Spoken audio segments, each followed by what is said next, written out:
Thank you. All right, so hi, my name is Kevin Kreiner. I'm a delivery principal and an iteration manager, which is an agile project manager at ThoughtWorks. We do agile and lean software development and agile and lean transformation. So I'm going to tell you today how to solve all of your problems. That's in response to some feedback that doing effective root cause analysis is a really boring title. So hopefully I'll change your thinking on that. We go to the, is there a clicker? So a little bit of a prologue. About 3 years ago, I did some lean transformation work, and that included value stream mapping, A3 thinking, root cause analysis, continuous improvement projects, and it was amazingly inspiring. And it transformed me. It changed how I think about root cause analysis, what the problems are, how to solve problems, the fact that you need to admit there are problems. So in the ensuing couple of years, I have been trying to apply some of those learnings and practices and principles to agile software development. By way of prologue, one of the practices that agile project delivery teams do often is they retrospect. They have a retrospective.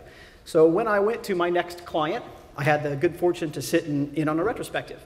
And I was watching the Scrum Master who was conducting the retrospective in the corner. And as they finished up, he was in the corner like this. I said, Fernando, what's wrong? He said, these same 3 problems have come up in the last 3 retrospectives. I said, really? Show me. So he sent me 3 pictures, sure enough. And I said, have you ever heard of root cause analysis? And that's where some of this stuff was born. So what you're looking at here is a kind of a generic model of cause and effect tree structure. I kind of took a little bit of inspiration, of course, from the 5 Whys and Fishbone, but also from the current reality tree method, from the Goldratt's theory of constraints and the thinking processes that go with it. This tool is Flying Logic Pro. So up top is the problem. And then underneath that is a cause, and then causes of that. So there are some Whys going down. Of course, there's not always 5. That's the #1 question I get when I talk to people about this. And then once we find a root cause, we do a little bit of testing and then determine some countermeasures. So I'd like to talk to you about the problem that I had. I get a newspaper. It's a paper newspaper, and I've probably gotten it for 15 years. And in 15 years, it's been wet and unreadable probably, I don't know, 45 times. And it's a real problem, right? I would continue to call customer service and say, could you do something about this? Could you put a plastic cover on? Could you do something? I'd like to read my newspaper. So I had a realization. I called and they said, hey, would you like to take a survey? I said, yes. My hypothesis is that when you speak with those people and take the survey, you get better people. So I explained the problem, told them what I'd like them to do. The CSR said, okay, we'll fix that for you. So I want to show you, and you can't really see that very well, unfortunately. I'll tell you a couple of the causes of my problem, right? So why was my newspaper wet? Well, this is the first thing people usually say. I get a paper newspaper. Why do I get a paper newspaper? My newspaper lies in the gutter, and water runs in the gutter outside my house. Also, it sometimes just rains on my paper. And the last one is, I have a sprinkler system in my lawn. And sure enough, it turns on at the same time my paper is delivered. So, granted, I adjusted this a little bit for the presentation, but some of the root causes of those are, well, the delivery person throws the newspaper right in my gutter where the water runs. Why do I get a paper newspaper? Well, that's what I've always done. I really haven't thought much about why I do that. Also, I have my timer set for 7 a.m. because that's the best time to water. And then also, there's no plastic cover on my newspaper. So, I came up with some countermeasures after thinking about this. One of them is get news online on an iPad. I've actually done that.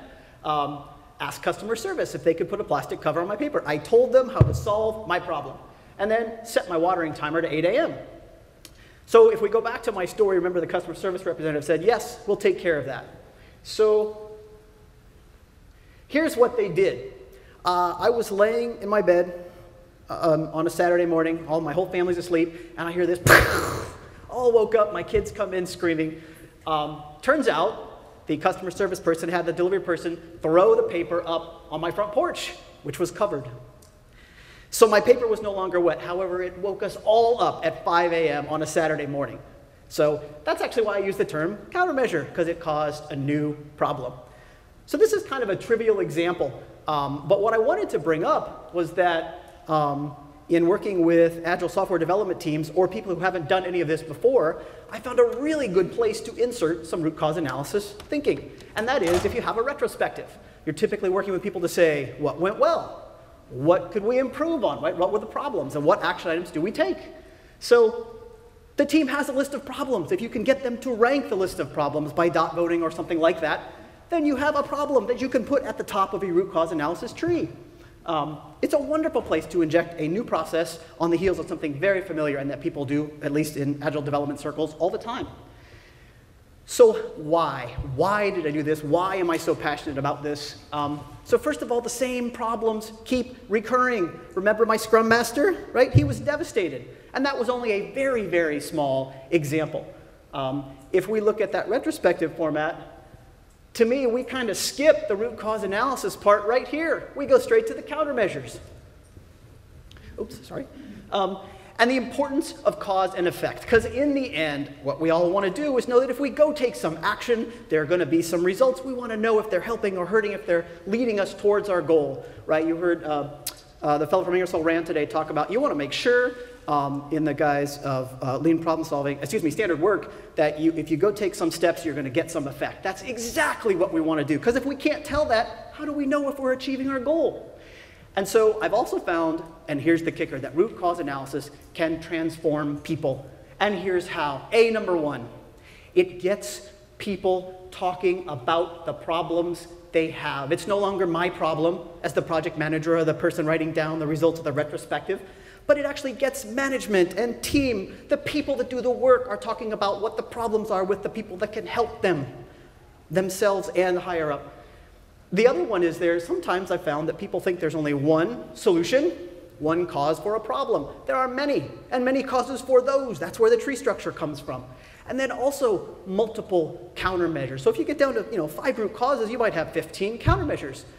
And they're not all mutually exclusive. You can conduct different experiments. You can try them and see if they work. You can try a quick fix to stop the bleeding in the language of healthcare, or you can try something more systematic. But that actually leads to the best part, which is this is the best way that I've found, after having learned in this order, value stream mapping, A3 thinking, and root cause analysis, to introduce people to PDCA, scientific method, and continuous improvement. Because what you come out of that session with is a plan. And you're going to have, those are your hypotheses down there on the bottom, and you're going to have to go try some. You can't solve everything in the room, so people take some action items. You're going to have to understand how over what period you're going to experiment. You're going to have to understand how you're going to measure success. What is it now? What would you like it to be? How do you know if it's going to increase or decrease? It's just the best way so far for people who haven't done this before that I've found. So I usually recommend to people they start this way, right? Start with root cause analysis. That way if you're looking at an A3 report, you get to the analysis part, you know one way to put some stuff in there. And that's it. I'd really like to hear your feedback about this talk or about your experiences with root cause analysis. Thank you.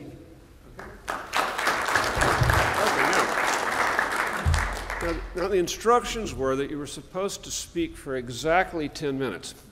And this guy is way off the end of the distribution down here, because, see, most people are over here. So my job is to jump up and scream, "Shut up."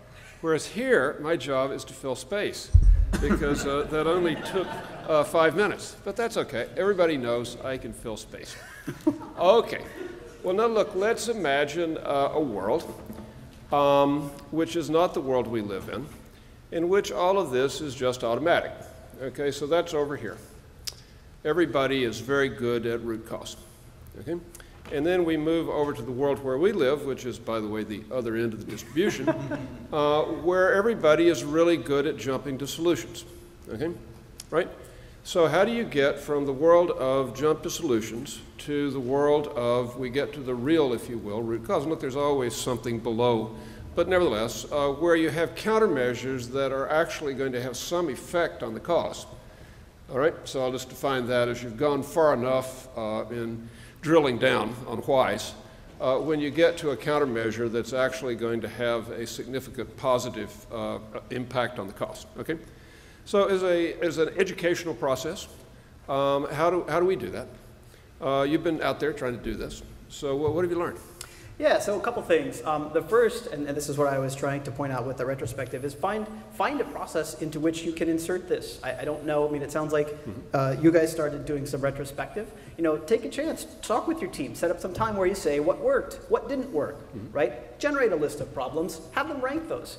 And right there is, you know, if you do that or you can start doing that, that's a great place to find your problem that's at the top. One of the most common questions, and I'm glad that you asked that, people say, why aren't there 5? And then, even more common, how do you know when you've gotten to a root cause? So there are a couple of pieces of experience that I've learned. So number one, it's not a totally scientific process, right? This is also a social process, right? You're developing people. So it's not scientific, I don't have a formula, but there are a couple things that happen. One of them is when you get to what you think might be a root cause, you try to go ask why or what might have caused that another time, and the answer doesn't make sense, right? My example might have been, why do you get a paper newspaper? Well, that's because that's what I've always done. Well, why is that? I don't know, I've never really thought about it, right? Or, so sometimes it doesn't make sense or it appears that it won't be productive, and you can let the team guide that. And the second is if one of the causes ends up to be a person or that person's behavior. Now, I've been in a couple different situations. One of them, the person was mature enough and responsible enough to say, I didn't know how to do that, you know, and really own that, and we had a productive discussion. The other time, I stopped it because it was clear that this wasn't the right time or place to talk about that. And the other time I might stop it is if the person is not in the room. So those are some ways that I have found to try to figure out, you know, when I've gone too far. And the other thing that I try to do is kind of traverse up the tree, right? So I'll try to see if I can demonstrate. If I got my, excuse me, if there was a plastic cover on my newspaper, would the sprinkler turning on make the paper wet? No, it wouldn't. If the sprinkler didn't turn on and make my paper wet, would it be wet and unreadable? No. So if I can follow that process all the way up and I at least think that it might help stop the problem from recurring, it's worth an experiment. Okay. Well, look, just final, this is not a direct reaction to it, but just a final observation on humans and the way they are. Let us call this the doctor problem. That you say to someone, figure out the root cause. And what I've observed is that the boss just implicitly said, I must be a smart person, and I must be able to figure this out. And therefore, A, I should figure it out very quickly. B, I should figure it out myself, all right? And so then what happens is that there are actually no data. It's just theory. And by the way, it's very easy to theorize about what a cause is, and then very easy to theorize further about what a countermeasure would be, right? And we were all rewarded in school the way we were taught, right? Raise your hand when you got the answer, so you raise your hand quickly, right? And you do have the answer, of course. So I think we're working against both our education and perhaps fundamental human nature. That we've all somehow or other learned that a fast answer is better than a slow answer. An answer that we just figured out because we're really smart is somehow or other better than a Gimba-related answer. And then wait a minute, a solo answer is easier, faster, and somehow cleaner than, if you will, a social answer. What if I had to go and talk to 10 people and actually observe what's happening, as opposed to theorize from up here about what's happening down here? So, look, I'm a long-term optimist, okay? I really am. I'm a short-term pessimist. That's what life has taught me. And by the way, the only way you get to long-term optimism as an outcome is through a lot of short-term pessimism. So I think we've got a lot of work to do in this lean movement on getting everybody to get their head around the fact that causes really are important, that solutions without causes are a really bad thing, that figuring out the cause is a social process and not just an intellectual process. And those are all running against the gradient. So best of luck to all of us. I hope you can get to some root causes and come up with some countermeasures that actually do affect the cause. Of course, it will create new problems, but then that's just the next loop. So that's where we are. So thank you. Thank you. Love your enthusiasm. Hope it continues. Hope you'll continue to be enthusiastic and that you'll just affect a wider and wider swath of people. And off we go. Thanks. So try this with your newspaper problem.